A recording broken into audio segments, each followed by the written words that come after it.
Welcome to HFY Hero Fi, where the ordinary become extraordinary. Here we celebrate the fearless, the champions who rise against impossible odds. From tales of distant galaxies to the darkest corners of the supernatural, HFY Hero Fi brings you the ultimate stories of heroism. If you believe you've been chosen, heed the call and subscribe now. Let us Hero Fi you and come with us on our next adventure. Halloween night on Misty Lane was legendary. Every mansion had spires, weird statues, and just enough creepy fog to make anyone question their life choices. The neighbors would go all out to make it look like an old Gothic street from Transylvania too. Eddie and Lucy had never missed a Halloween, but this year was different. Their parents were both stuck working late again, which meant no haunted houses, no costumes, and absolutely no trick-or-treating, Eddie, their mom said to them over the phone. The neighborhood gets rowdy, and your grandmother can't walk you up and down the street. But Mom, Lucy complained, we're old enough to walk ourselves. I'm 11 and Eddie's 12. It's not like we're little kids. They heard their mother take in a deep breath. The answer is no. You heard me. Yes, Mom, Lucy and Eddie said in unison. They sat there sulking at the kitchen table, while Gran stirred a pot of soup that smelled delicious and nutritious. She served them 2 bowls and then crossed herself. Then, she instructed them to lock the doors and say their prayers before eating. As Grandma settled into her favorite spot on the couch, Lucy and Eddie exchanged a look that said, we're totally going anyway. All we have to do is wait for Gran to start watching TV. When she falls asleep, then we can head out, Eddie. She slurped up some of her grandmother's soup. Sounds like a plan to me, Eddie said with a smile. The house at the end of the street gives out full-size candy bars. No way I'm missing out on the Gray Lady's candy, even if she is a witch. There's no way she's really a witch, Lucy said as she chugged some water. I mean, that's what everybody else says, Eddie said with a shrug. I don't care. She gives the best candy on the block. Their costumes were thrown together, but they didn't care. Eddie recycled an old, black cloak from the previous year's costume and dressed entirely in black. He popped in some white fangs, and he was ready to walk the streets as Dracula. Lucy had on a ripped-up white dress that was covered in fake blood. What are you supposed to be? Eddie asked. I'm Elizabeth Bathory, she said as if Eddie was supposed to know. The countess that bathed in the blood of virgins. I'm not even going to ask why you know that, Eddie said. They grabbed their pillowcases for candy, put on warm socks, and then closed the door behind them. They could see Gran from the window, still sound asleep in her spot on the couch. The homes along Misty Lane glowed like jack-o'-lanterns, porches flickering orange and gold, their windows breathing out candlelight. Children darted across the cobblestone walks in a whirl of costumes and laughter, pillowcases ballooning with candy. Stone gargoyles crouched over fountains, their mouths catching the drizzle from the evening mist, watching over the street with chipped patience. Inflatable ghouls leaned and wheezed as the wind gusted. Somewhere down the block, an animatronic which sprang to life with a shriek, setting off a chain of delighted screams and nervous giggles that rolled up the street like a Halloween symphony. They slipped from porch to porch, performing the ritual, ring, chorus, trick or treat. As they darted from house to house, their pillowcases grew fat. The Gray Lady's house, Lucy said with a grin. I can't wait. I think we should hit every house on the way there, Eddie said. I don't want to miss anything. Last year, I got 3 packs of Pokemon cards. Halfway down the block, they hit the dark house. The new neighbors had painted it entirely black when they moved in a few months ago.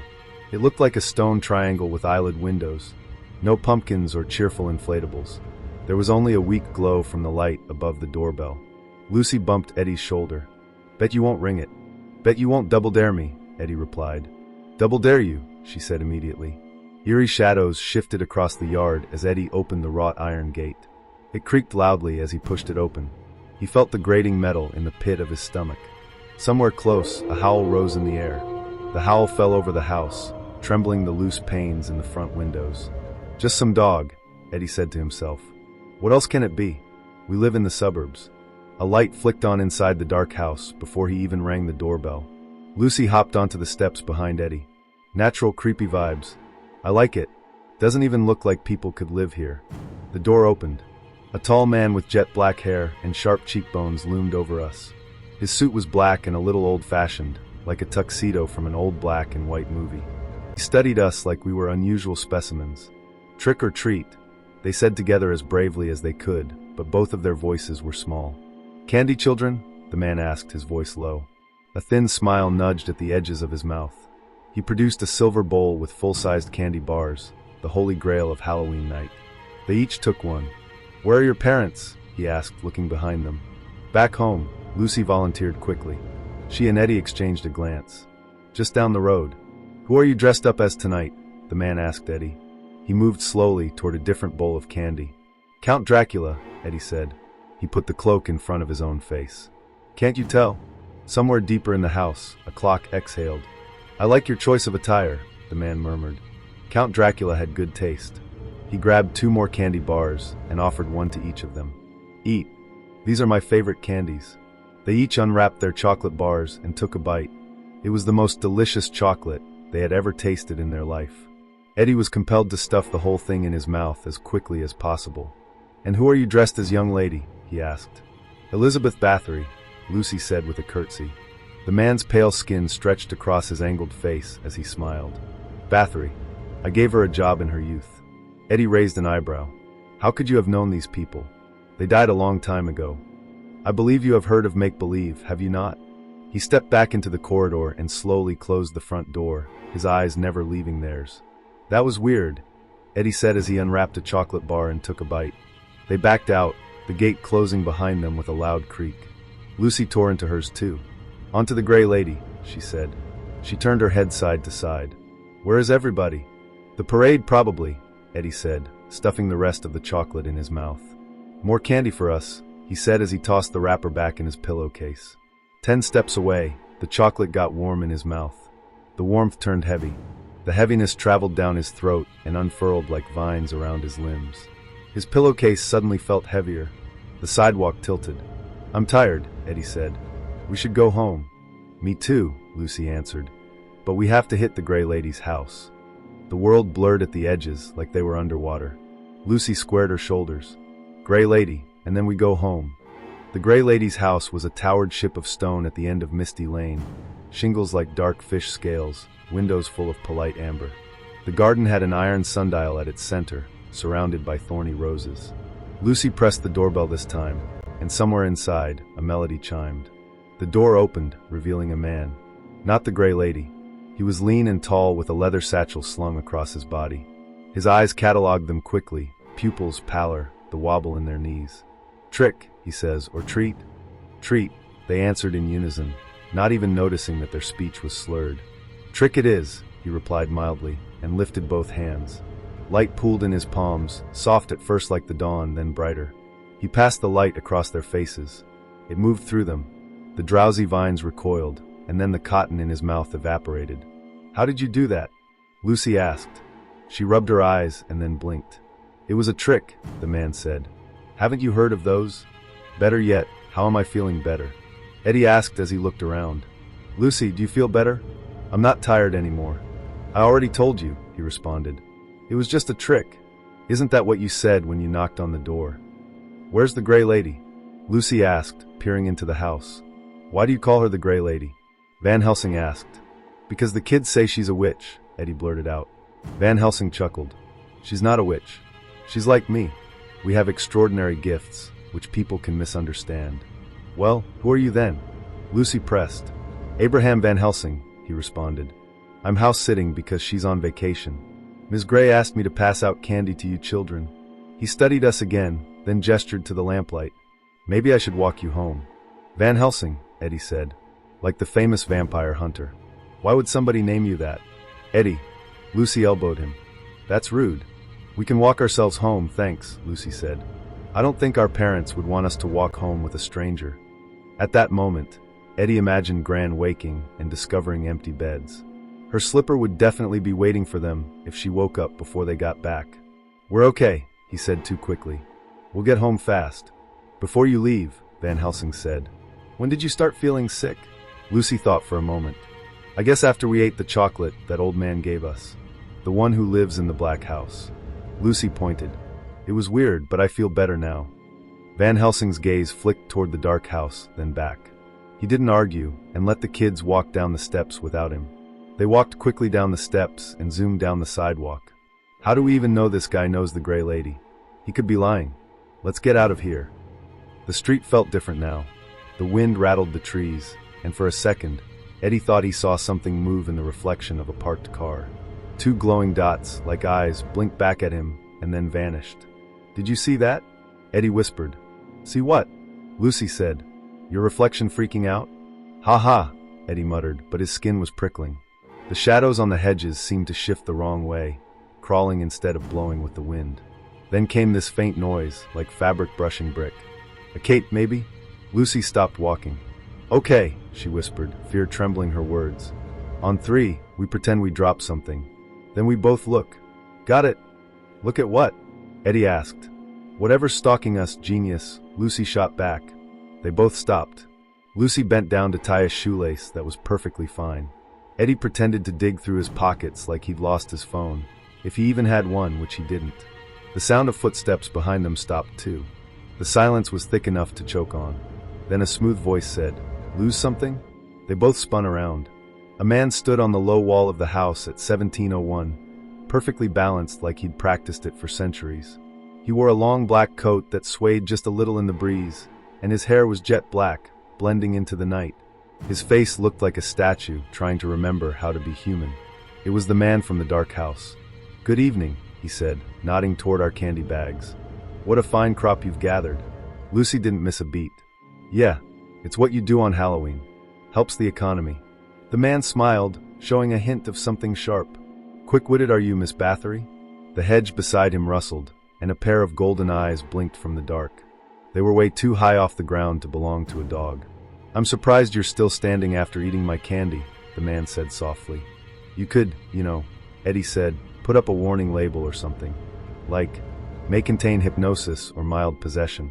The man actually laughed, a low, elegant sound that made my stomach twist. "Comedy and a meal," he said. Before Eddie could come up with something smart, or stupid, to say, another voice spoke from behind us. "Children," it said calmly, "keep your eyes forward." They turned to see a man standing in the glow between two porch lights. Long coat, calm face, the kind of guy who looks like he could fight monsters before breakfast. "Count," he said. "Count like Dracula," Eddie thought to himself. "Doctor," the pale man answered, and this time his smile looked dangerous. "Still carrying your little bag of tricks?" Van Helsing's eyes narrowed. "Always. I like to be prepared."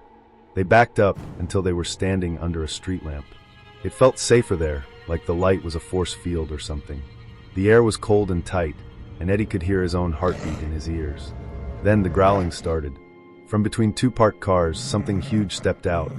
A werewolf, just like in movies, only real. Its fur was black and patchy, and its shoulders were way too high. It was the size of a grown man on all fours, with claws that scraped the pavement when it moved. Lucy grabbed Eddie's arm. "That's not a dog." "No kidding," he said, trying not to sound like he might throw up. Count Dracula watched the thing like it was his pet golden retriever. "My servant gets a little excited," he said. "He must be feeling a bit peckish." Van Helsing didn't even flinch. He pulled a silver chain with a cross from inside his coat. It was thin but shone under the lamplight. "Not to worry," he said. "I have the solution for that." The Count's smile twitched. "Your trinkets won't work on me, Doctor." The Count dropped from the wall with smooth grace, his coat whispering against the ground. "You think faith alone will stop me?" he asked, smiling like the night was his to command. Van Helsing didn't answer. He lifted his hand, and a dim, golden light began to bloom from his cross, bright and deep, like fire behind stained glass. It shimmered, alive, shaped more by will than flame. The light gathered on the cross and then surged forward in a single, precise burst. It was a rush of holy energy that hit Dracula in the abdomen. The impact made the air hum. Dracula staggered, the smirk vanishing. Smoke curled from his coat where the light had struck, rising slow and thin, like his body being purified of the evil lurking within. He hissed, not in pain exactly, but in outrage. "Old ways," he snarled. "You should modernize. Sometimes the old ways are better," Van Helsing said simply, stepping closer. The cross in his right hand glowed brightly now, its light steady. Dracula recoiled, his face twisted in something halfway between fury and pain. The light faded, but smoke leaked from his collar like mist escaping a bottle. Lucy's eyes were huge. "Is he?" "Not yet," Van Helsing said. The Count moved fast, too fast. 1 second, he was next to the wall, the next, he was right beside Van Helsing, grabbing his coat and lifting him off the ground like he weighed nothing. Van Helsing's boots kicked air. The cross hung loose from his hand. "Stop it!" Lucy yelled. Eddie had no idea what he thought he was going to do, but his mouth opened anyway. "Yeah, pick on someone your own age." Dracula turned toward them with that same perfect smile that made Eddie's skin crawl. "Ah, what a delicious meal you'll make," he said. That tiny glance was all Van Helsing needed. He twisted hard, breaking free from the Count's grip, and slammed his cross against Dracula's chest. A pulse of golden light shot out from the cross and burned through the Count's clothes and charred the skin below. Smoke poured from Dracula's coat where the light hit him, thin tendrils curling away like steam from melting ice. The werewolf growled and sprang, claws flashing. This time Van Helsing met him with both hands. One held the gleaming silver cross, the other blazed with that same holy light. It created a holy barrier around his body, invisible but powerful. The werewolf howled loudly as it rammed into the barrier. The barrier was too strong and it staggered back, burns all over its body.